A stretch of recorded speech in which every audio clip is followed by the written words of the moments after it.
This is Mouth Media Network. Amplify and connect. Don't give us that look. We know exactly what we're doing. And we're totally aware it might not be entirely legal. In 19 states. This is Funny People Talking.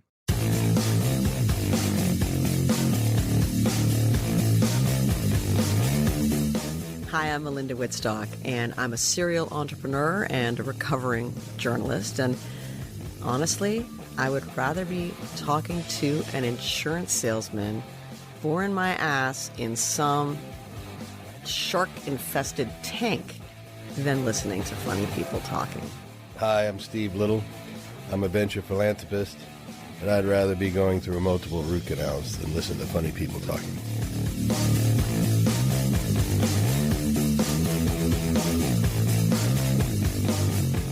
Hey everybody, and welcome to Funny People Talking. I'm one of your hosts, Mark Rako, and we are just absolutely just pleased as punch. I don't really know what that means, but apparently punch it's a good pleasing. thing. It's punch is pleasing. With me, my good friend and such a delightful person, and also my co-host, Danielle Beckman. Hi. Hi, Danielle Beckman. I'm Danielle Beckman. I always love to reintroduce myself. It's like one full word. It's like Cher, but it's Danielle Beckman. Danielle Beckman. You know what? We need to find out what pleased as punch means, though. We have to find out the etymology of that. Yeah, And, I will. You know, I've always assumed it's the punch you drink, but what if it has to do with actually punching someone? Yeah. We didn't realize that the whole It's time. kind of like the bee's knees. That's one of my favorite sayings because bees actually don't have knees. So when you say someone is the bee's knees, you're literally saying They don't too exist? good. Yeah, like they're so good. They're je ne sais quoi, you know? That's right, yes. I love it. Why don't you just say the bee is je ne sais quoi? I will next time. Elsie is not here with us, our producer, this So particular sad. episode. So sad. She's just taking care of some personal business.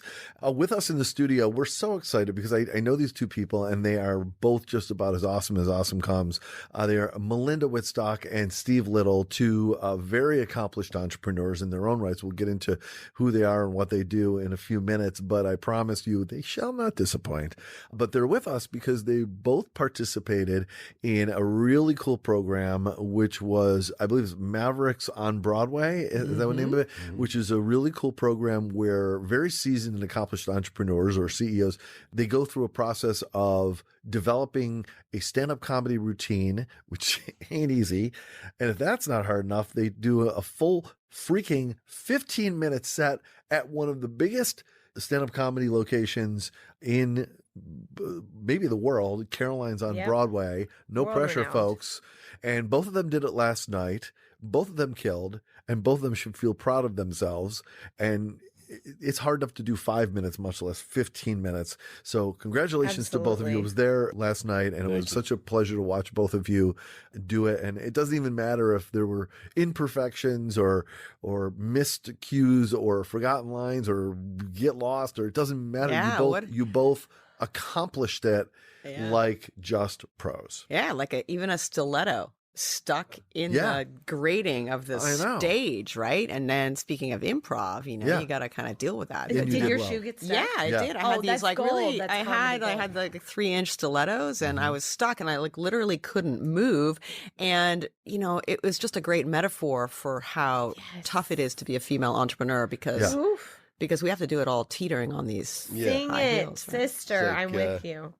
So we're going to talk all about that and how humor intersects the work that they do and helps either make it better or get through things or what they've learned through the process of getting to the point of performing that they can take back to the work that they're doing. So we're going to cover all that in just a minute. Plus, we'll play an improv game.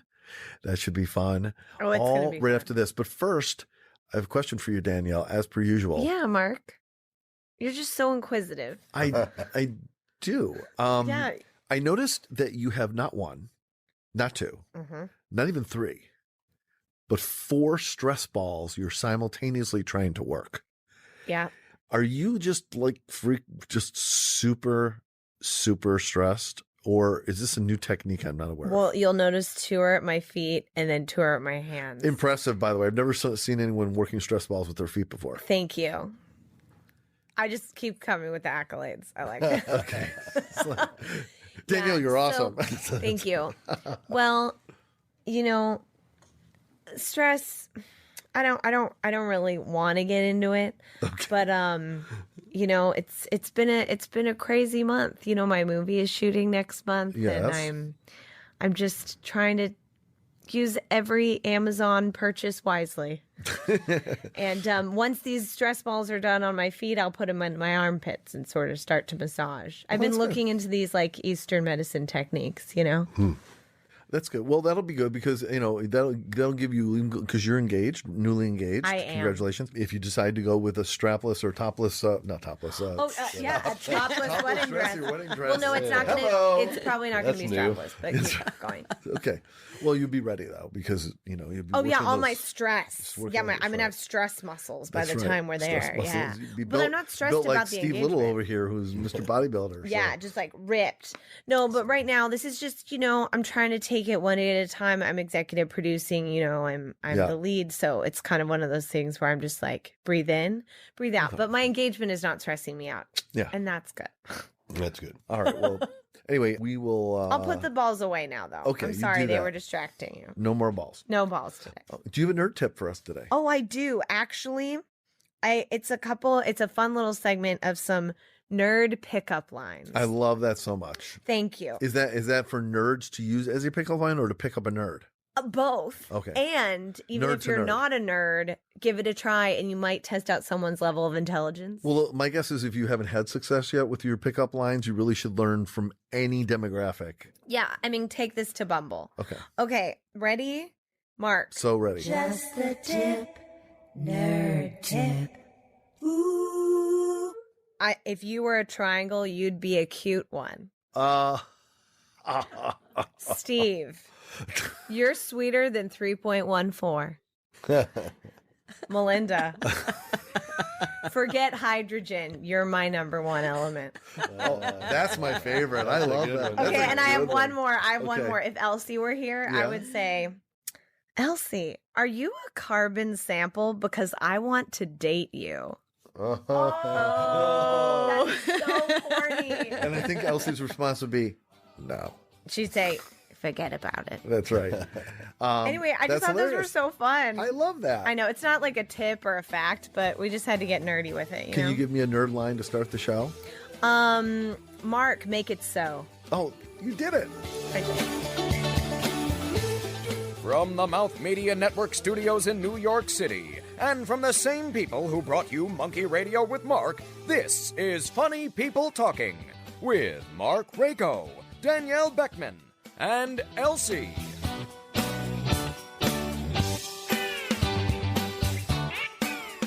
All right, we're here with Melinda Wittstock and Steve Little, two very, very seasoned and accomplished entrepreneurs who have done the do and do the done. I made that up. You like that? Yeah, let's keep going. Okay, Let's make stuff up. let's keep going. Move past that, Mark. We're so excited you're all here with us, and it's going to be a fun show. We're going to play an improv game in a minute, and then we're going to get into Melinda and Steve business, and as well as their stand-up comedy experience. But anything going on? Mark What's up? and Melinda and Steve, did you all watch the original Queer Eye for the Straight Guy with Carson Kressley? I didn't. So I don't know. Have you been watching the new iteration at all? Or have you No, I seen don't it? have time for TV.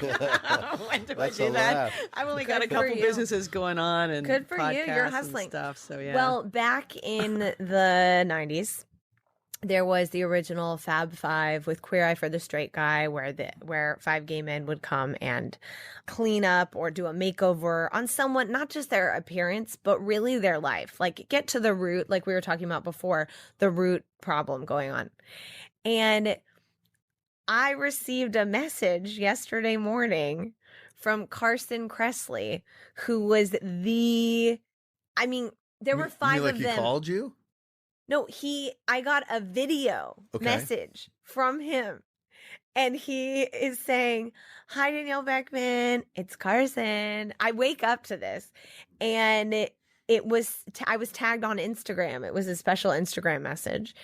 and he's saying how he wants to help me with my wedding dress. He goes, I heard you just got engaged to that adorable Timothy. What a great kisser. And then he said, no, I'm just kidding. We haven't kissed. Well, I can't tell you what we've done. But anyway, and I want to write him back and say, oh, did you guys go skydiving? Is that what you're talking about? No, but what Carson doesn't know is that my fiance, Timothy, grew up in the South. He's from North Carolina. And when he was like 6, 7, 8, 9, 10 years old, he actually found the show Queer Eye for the Straight Guy and watched it. And at that time in the South, sort of in where he was living, he had never met a gay person before. And that was his first experience with any gay man, gay culture, any of that. And he came to this radical like love and acceptance for these people. And Carson was his favorite of the Fab Five. So here I am getting a message and I'm like, oh my gosh, my fiance loves you. I almost said boyfriend. My fiance loves you. And it was so magical. Let's just say I had a very popular Instagram day yesterday. Everyone was messaging me and oh God, it was just great. That's what they do. The Fab Five, they're magical. That's right. They are. So anyway, the newest one, if you ever have a second, it's on Netflix. It gets to the heart. It really does.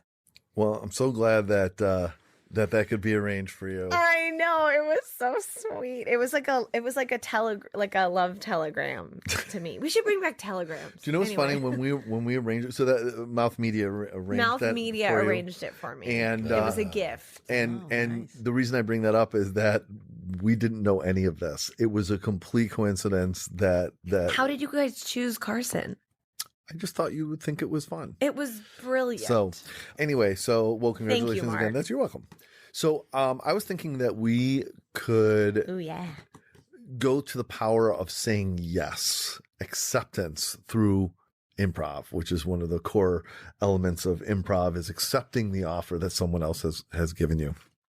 And one of my favorite games to play on the show is called Audible.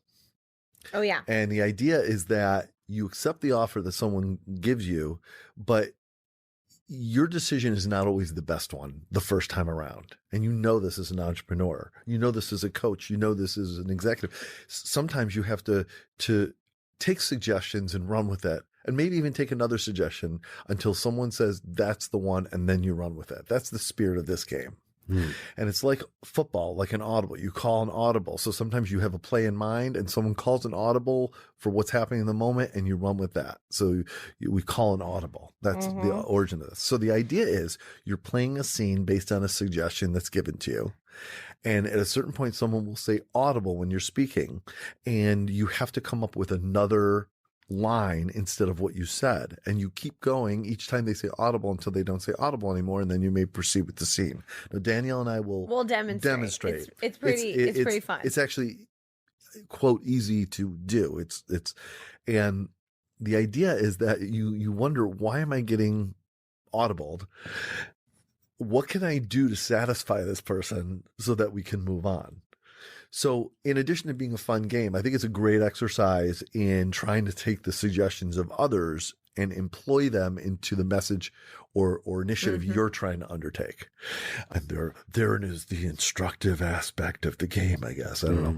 So we'll play. You up to give it a shot? Well, I'm trying. All right. Yeah, let's give it a shot. All right. Not sure I've had enough coffee. Caroline's last night. Yes, you did. Exactly. You're primed. Both of you are primed. So Steve, if you would, why don't you give Danielle and I a suggestion? And the idea is just give us a location, any kind of place that we could be, and we'll do a scene based on being in that place. Cartagena. Okay. Wait. Cartagena. ¿Dónde está? Where is that? South America. Colombia. Oh, I was Colombia. right. Okay. And, Spanish. And Melinda, I would like to assign you the task that at any point in time, when you hear us say something, what's the matter? I thought this was like one person monologuing and the other person audibling. Great. Perfect. So when you hear us say something, so let's say that I said, I went to camp, and you can choose that moment. Go audible. I went to dance school. Audible. I went to Burger King. and then you're satisfied with I that, see. then you don't say Audible again, and we'll Okay. keep going. I see. Okay. Okay, cool. So Got it. I'm going to leave it to you to ding us with your. Oh, I'm going to be the audible You're person? going to be the audible person. Oh, have fun. And Daniel and I will demonstrate the process of, and then we'll reverse we'll let you guys do it with each other. Okay. Got it. Is that cool? Yeah. Yeah. All right. So we're in, this has to do with Cartagena.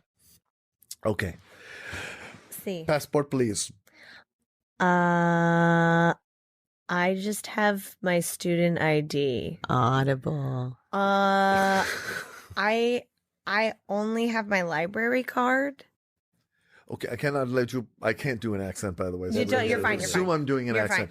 I cannot let you pass without a proper passport. But if you have money, I'm willing to let you pass. Okay, but I'm a student and I have my library card and I could Venmo you. That means nothing in this country. Oh, you don't have Venmo here? We don't have we have PayPal. Oh, let me see if my mom will let Audible. Let me see if I can find the password to my PayPal account. Audible. Let me see if I have a wad of cash in my bag. 1 second. Great. Oh, wow. I do. That is not enough. You didn't even let me count, sir. Whatever it is, it's not enough. They're tough here in South America. Well, that's our national slogan. It's not enough. Really? Yes. It's also the first line in our national song. Could you sing it for me? I can. It's not enough. It's Cartagena. Audible. It's not enough. It's not America. That makes sense. Yes. We're constantly comparing ourselves to America, by the way. Would 50 grand work? 50 grand in Cartagena money or 50 grand in American money? American. Yeah, that's good. Great. Can I pass now? Yes, but there's one more thing. We need to do a full body scan. No, I don't want to do that. Why not? Because I'm only 17. That's weird. Our laws in Cartagena, 17 is I the just gave you cutoff 50 time. grand in cash. Can I pass, man? You're pretty excited about coming into Cartagena, aren't you? I am. I'm doing a class report. Audible. I am. I'm learning about fossils. Fossils are my favorite. Wow. So we have so much in common. Maybe you can give me like 20 grand back and just take 30. Come on in. Thanks. All right. So that, whether we That did was it fun. expertly or not. Yeah, I got the idea. So you two are going to try it together. And so, Danielle, why don't you give them a location and I will call Audible. Okay. Oh. Location. A gas station.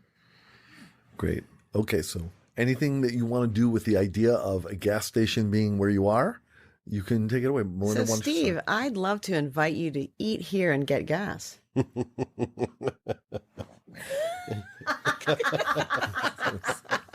And scene.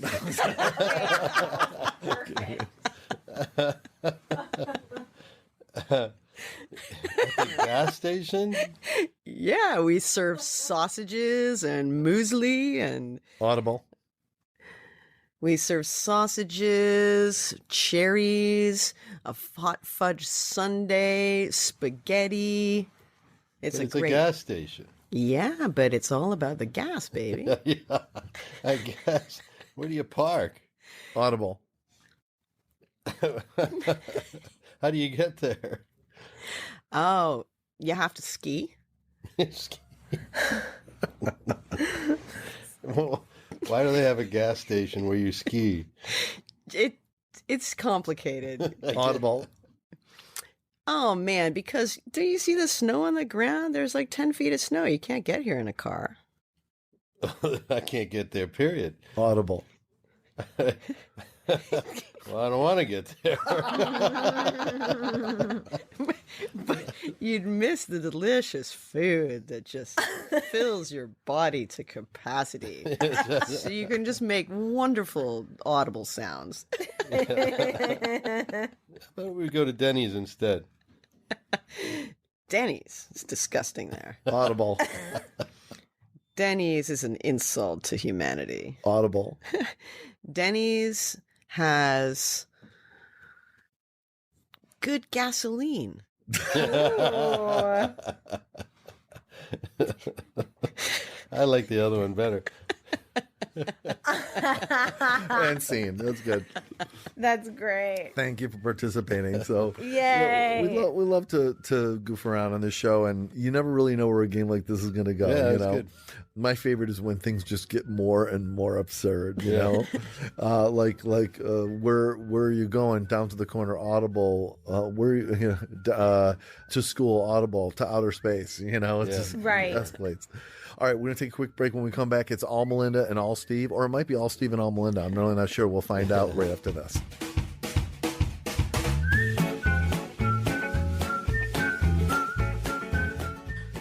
Connect with the show at Mouth Media Network or at our website, funnypeopletalking.com. And please, for the love of all that is holy, subscribe to the show and leave us a damn review and a really, really good rating on iTunes.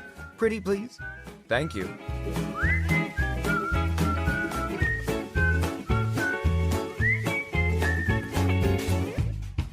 Oh, hey, Danielle Beckman, it's Carson Kressley here, and I was talking to those blabbermouths over at the Funny People Talking podcast, and they told me you just got engaged to that cutie Timothy. Oh, you're so lucky, he's such a great kisser. But you knew that. Anyway, I'm kidding, we didn't kiss, but I can't tell you what we did. Anyway, I know that Mark and Elsie and everyone at Mouth Media is super excited for your wedding. If you need some wedding dress tips, call me. Don't go crazy. I'll help you out. Until then, again, congratulations. Funny people talking, Danielle. Yeah, I'm one of those. You are. Are you funny or people or both? I am funny. People is Too much delay. questionable. You're not sure. People is questionable. All right, so we're here with Melinda Wittstock and Mr. Steve Little. I'm not sure why I gave Steve a Mr. and there was no title for you, Melinda. Melinda is a madam. It's just exhaustion. That's I just all that sat is. up in my chair. It There's was no. He subconscious. did. Yes. I'm actually controlling the room. You just don't know it yet. Oh, I love We're how he's so on to sure it. that he's controlling the room. I'm just kidding. By the way, I have no doubt you're controlling the room. I have that much respect for you. Wait till you see what I got coming in. Oh, okay. I'm just kidding. I bet it has to do with gas. Yeah, that's right. At the station. Comes straight from the gas station. Perfect. So let's start here. You guys are partners in life, partners in business, and then you have your own ventures as well. But you also participated in this comedy, let's call it a challenge. Yes, it was journey. a challenge.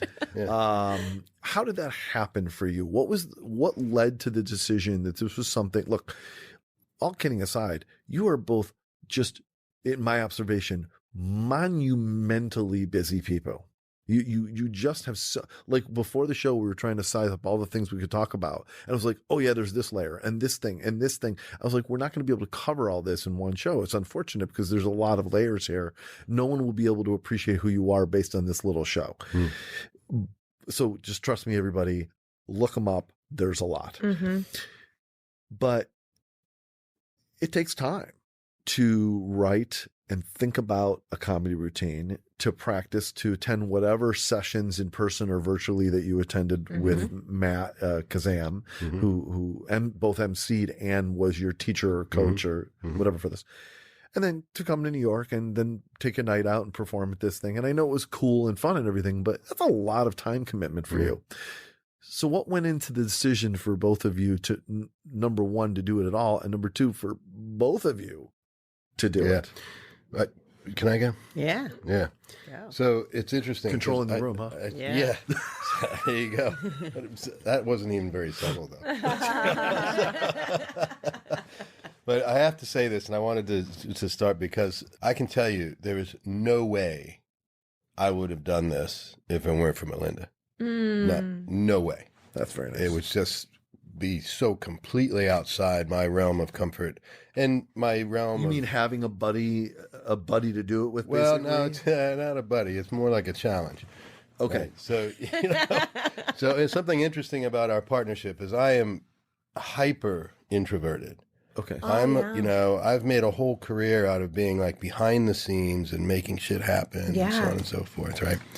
And, Melinda's helping me, sort of teasing me out so people can start to see who I am and see what I've got to bring to the world and so forth, which is a great pleasure.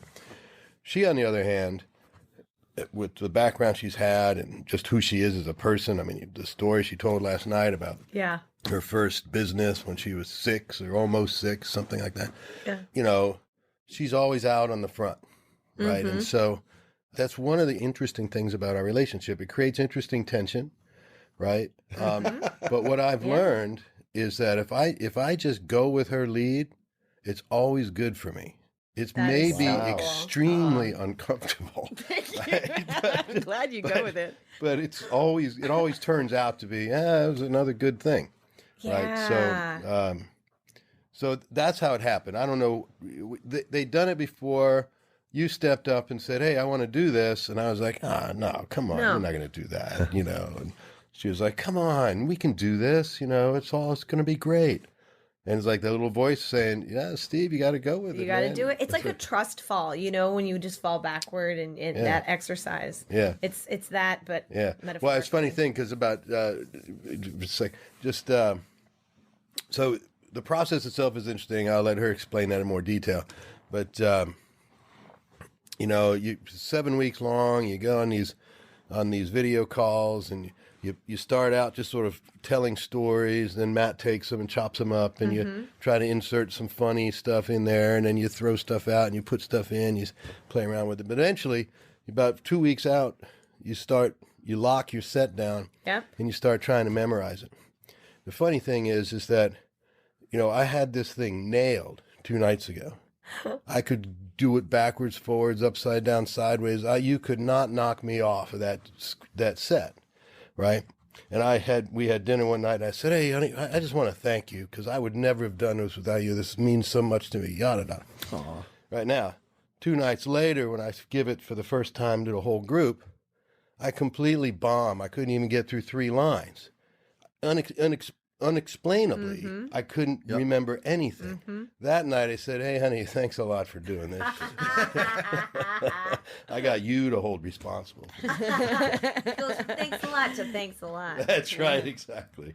What made you decide to undertake this? Yeah, you know, Matt had been on my case for a long time. You know, we're all in this group, Maverick and Maverick 1000, for really high-performing entrepreneurs. And we do crazy stuff, you know. Entrepreneurship in a big way is about getting out of your comfort zone. I mean, often when you launch a business and you're creating a market for something that people don't even know they need, the thing that you're inventing stuff out of thin air, and there's a risk in that. You're always out of your comfort zone, and stand-up comedy to me was just a different layer of that same thing, you know.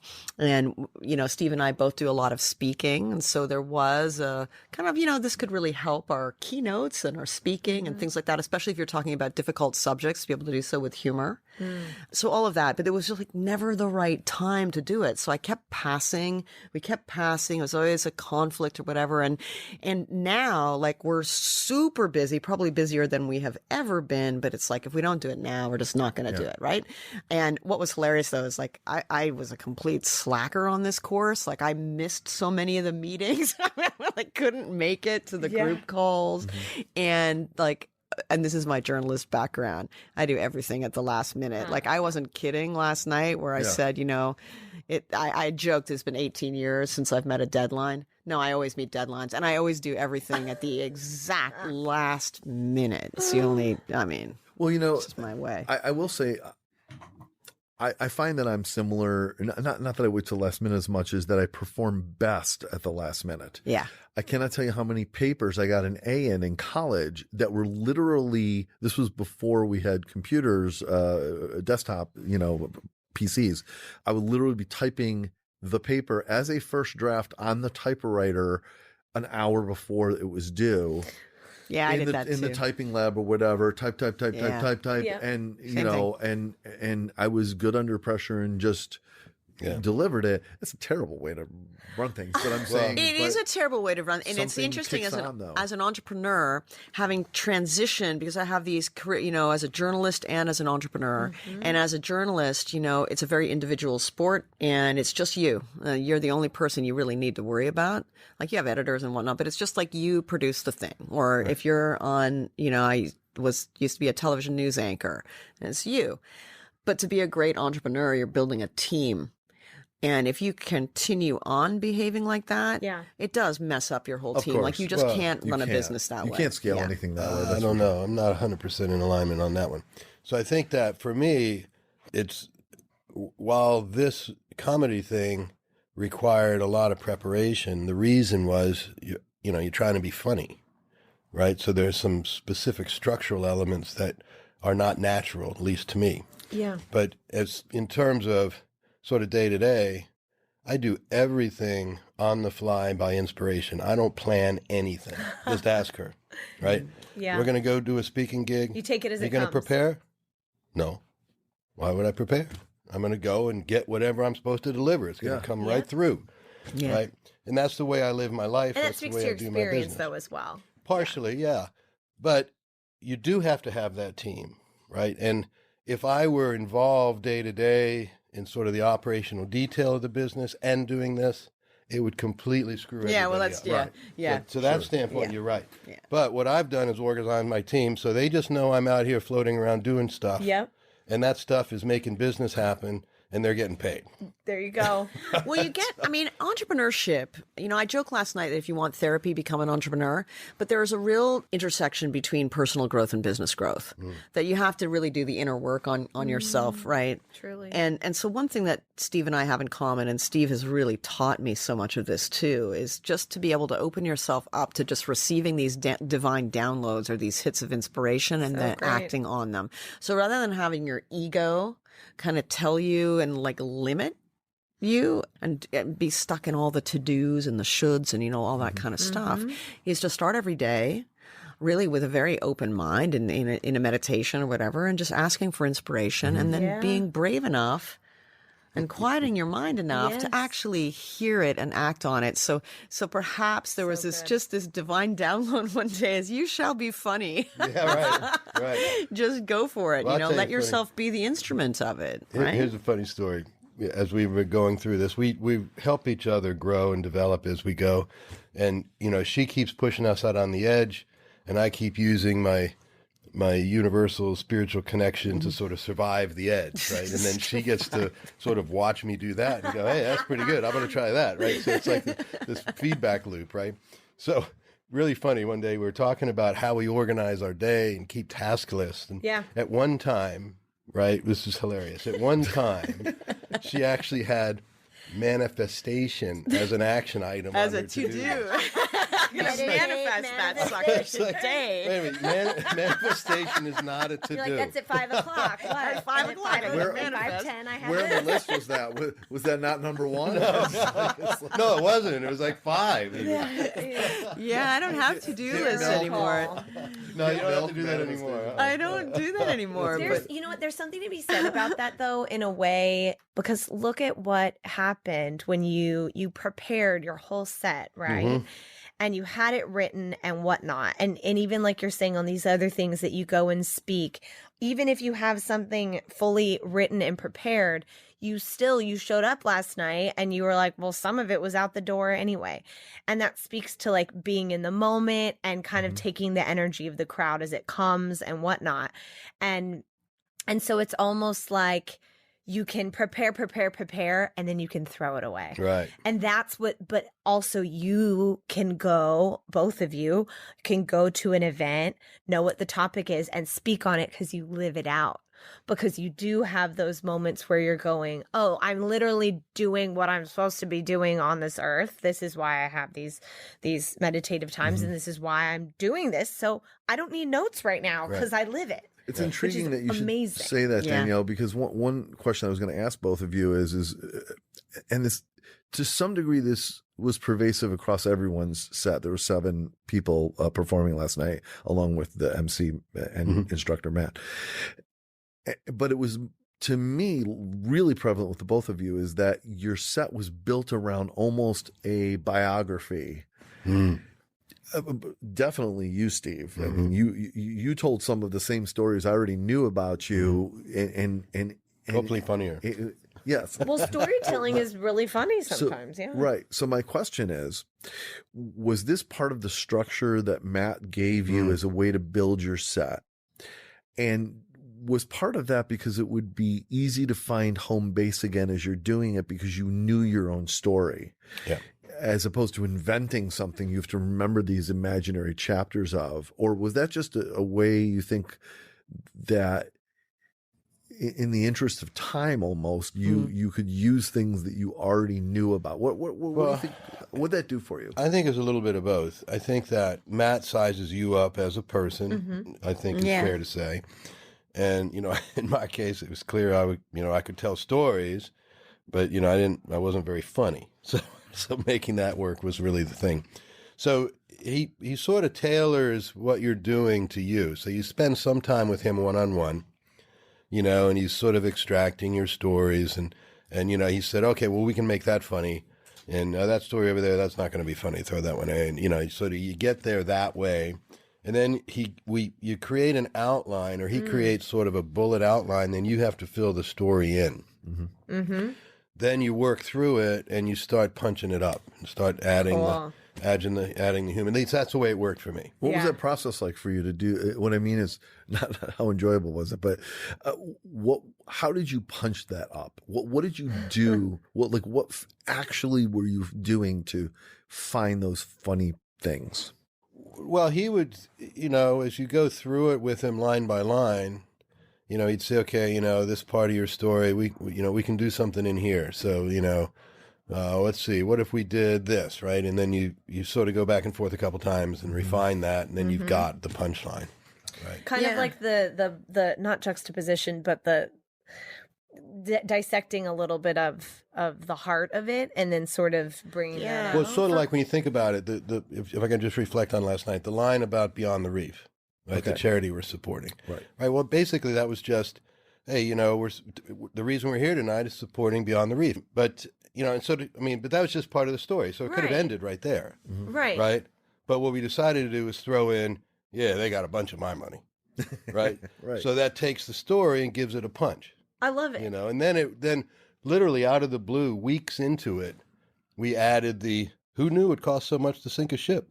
Right. Great. Yeah, you start adding things to it. Like for my process, it was sort of similar. I mean, he just asked me to come up with things that I thought were funny, so things that had happened in my life. I have literally gone through my entire life laughing at stuff. Like I just find life inherently hilarious.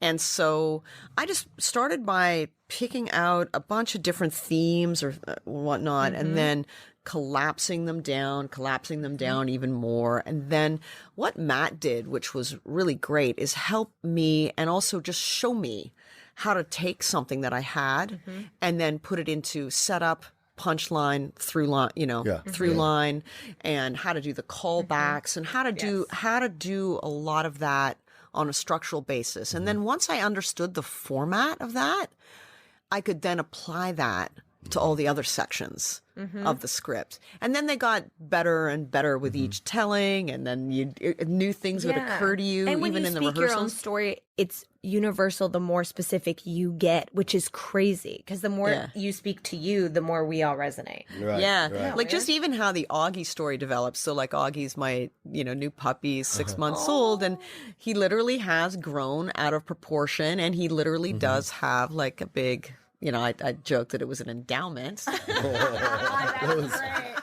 But like, originally it was, it morphed into he's all paws and can I say this, all paws and cock, but then it was paws and schlong, and then it was like leading with his lipstick and, all these sorts of things. So that joke, took a while, because to begin with, it wasn't really that funny, and so talk about best in show was the original punchline. And then that ended up being the throwaway. Like the tag at the end. Tag at the end. So like what I found fascinating was that the thing that you thought was the punchline was actually like the throwaway line. And sometimes it did get thrown away because there was something better. That would happen a lot. So that's really the process. And the benefit, to your point or question, is that your story. So if you think about the lawn mowing story, I know that story. You've heard that story. Right. I tell that story the same way every time. Built a lawn mowing company and sold it in the early 70s, was it? And for a fair amount of money It'd be like multi-million dollars now in like today's dollars. Incredible. But that story I've been telling for years. Yeah. Right? But it's just a story. So then to put the comedy around the story or within it, and then as Melinda points out, each time you go back through it, you get another You're hit. refining. Oh, we're going to put this in here. Yeah. I think I'm going to change this word, because It's never quite baked.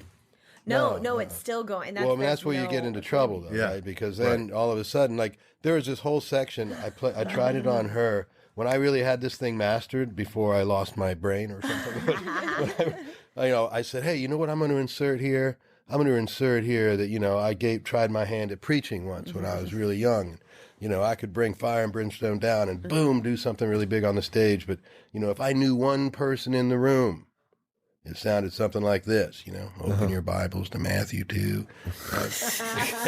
Right? But, and I was going to do it until my set fell apart.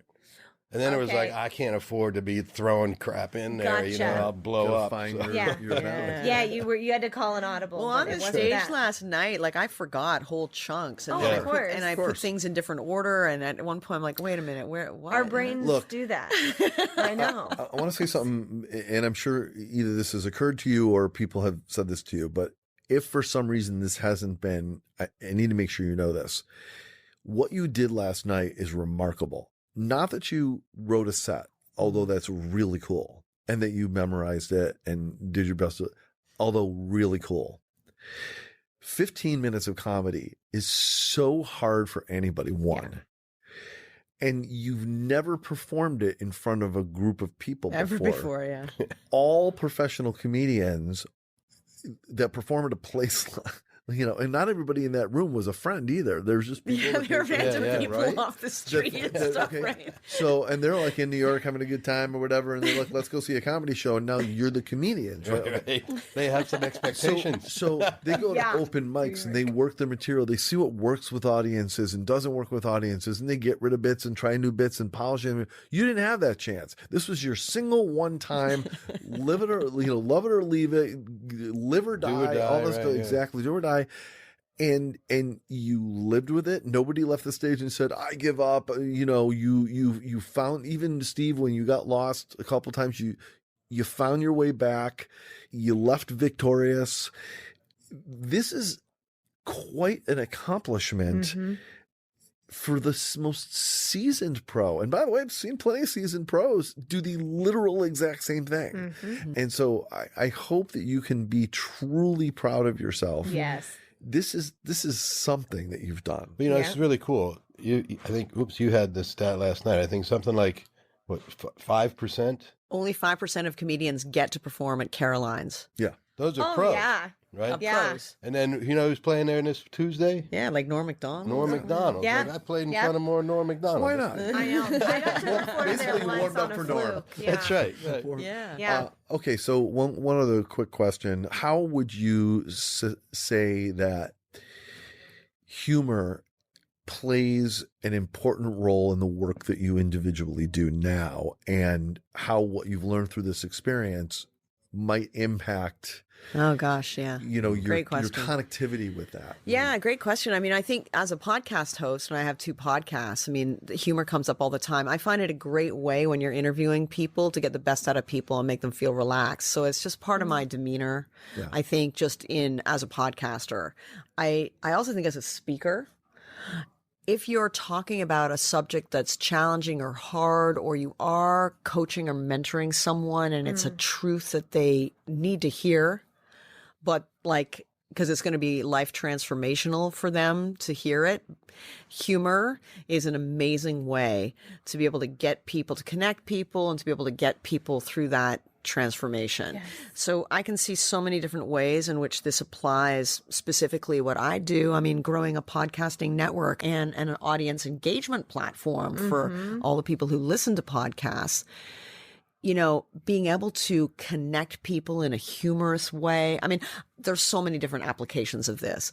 And plus, it just makes life more enjoyable. Like, why do we become entrepreneurs to begin with anyway, right? It's because it's a, you're in control. Well, you think you are, you're not really, but of your own life. Like, you're not really in control, but you think you are. You have this kind of sense of like, I'm going to chart my own path or whatever.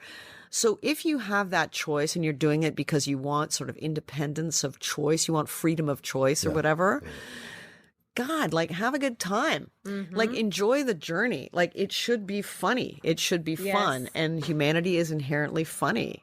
So it's just it's in everything that I do, I think now. I love that. It's building a bridge instead of the energy stop. It keeps it going. Absolutely. Yeah, it's definitely a mode. Entrepreneurship is definitely a mode of insanity, a medium of self-expression. I mean, you know, if you really go all in on it and you give up to the reality of what it is to be a true entrepreneur, you know, you're really, to me, you can't get there until you've figured out where you're going. I mean, what is the impact you plan to have on the universe, right? And once you have that, then everything else becomes a big game, right? And the medium happens to be business, right? So we both are passionate about the fact that we see business as the most powerful vehicle for social good. There's no way, I'm a giver, there's no way we're going to give our way out of the problems we have on this planet.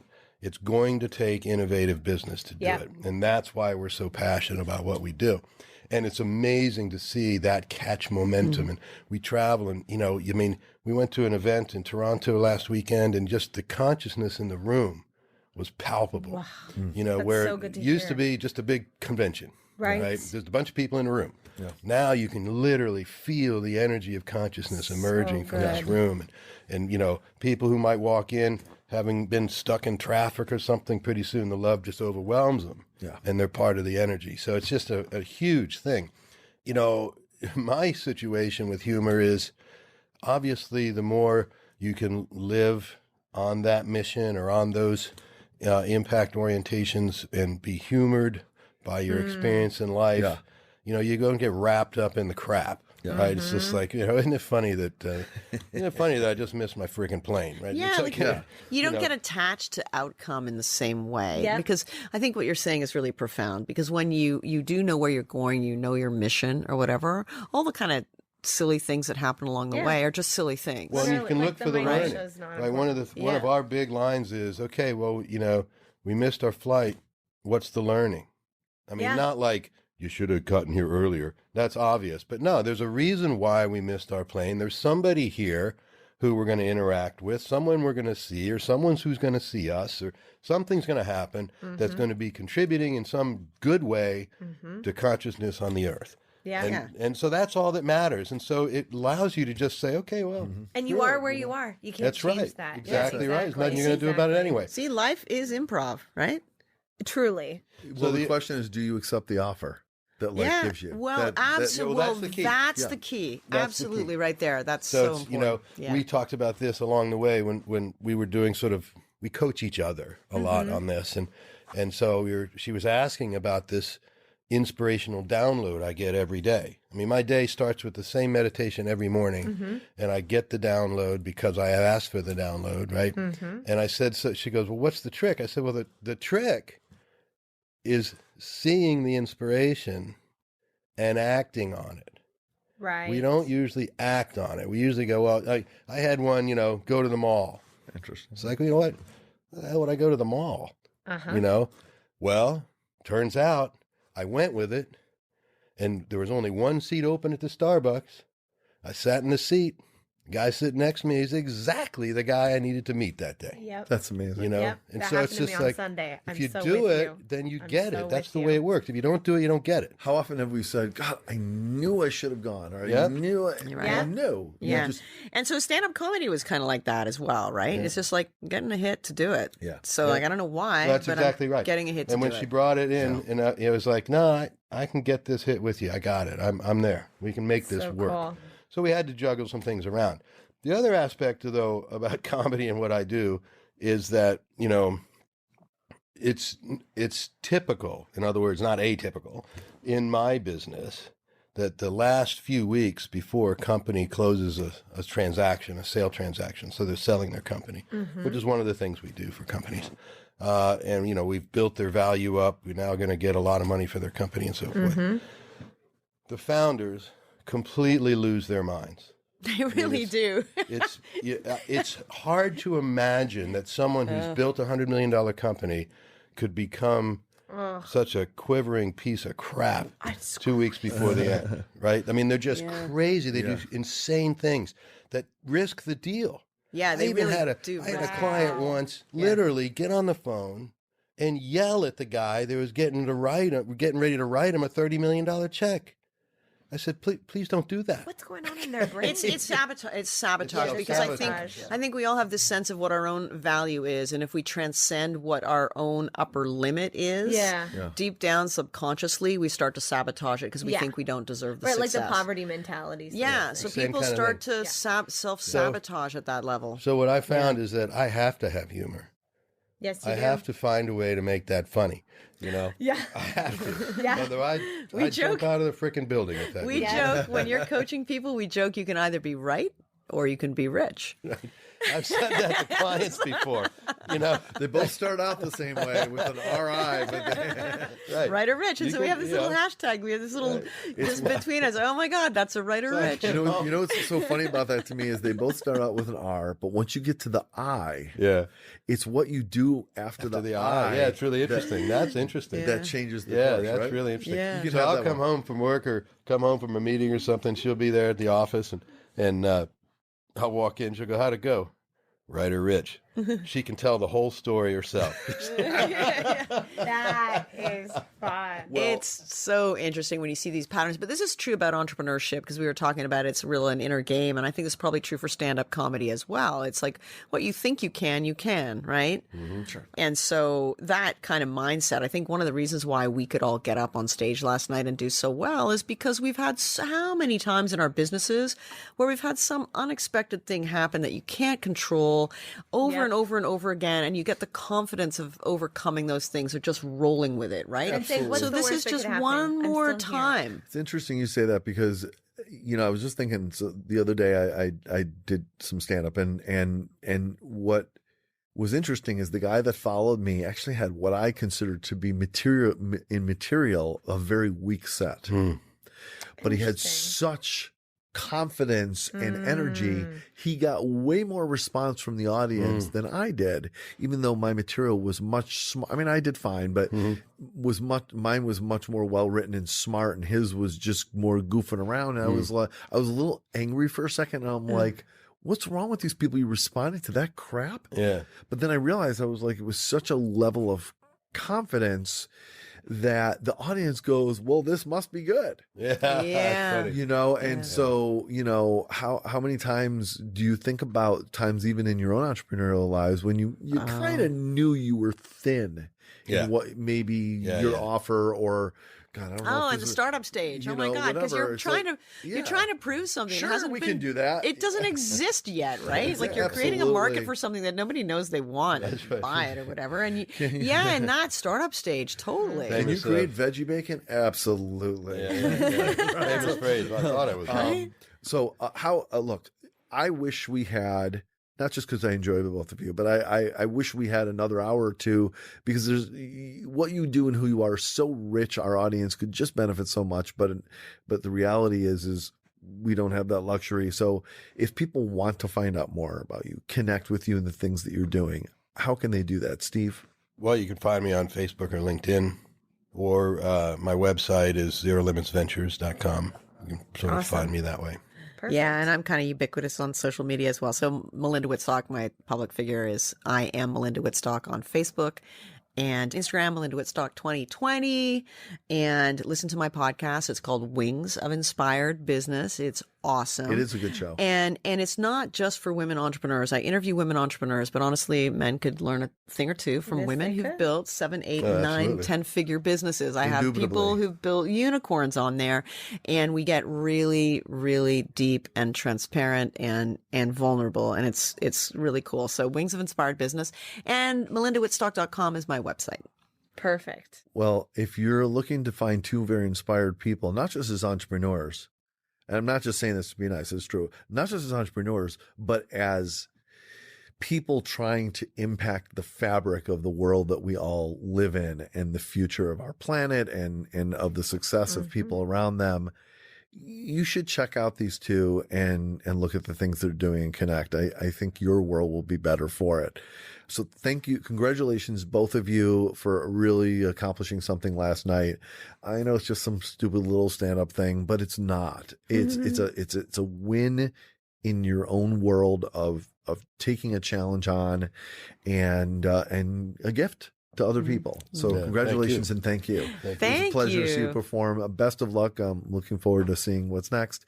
And enjoy the rest of your time in New York. Yeah, hey, so thanks. glad to have had you guys. Thanks for having us on. It was great. That's it for this really awesome episode of Funny People Talking. Until next time, we love you, Elsie. See you soon, I hope. And until next time, for Ms. Danielle Beckman. Au revoir. I'm Mark Rako. Auf Wiederhören, I guess it would be. Oh. And because Auf Wiedersehen is until I see you again, Auf Wiederhören is until I hear you again, or until we hear each other. Perfect. Again. I'm Mark Rako. Stay funny. Bye-bye. That's it? That's the end of the show? Boy, oh boy, what a crock. This was Funny People Talking. Copyright 2019. No portion of the content may be reproduced or published without the strict written permission of the producers. Connect with our show at Mouth Media Network or at our website, funnypeopletalking.com. I'm your announcer, Peter Coleman. Thanks for listening.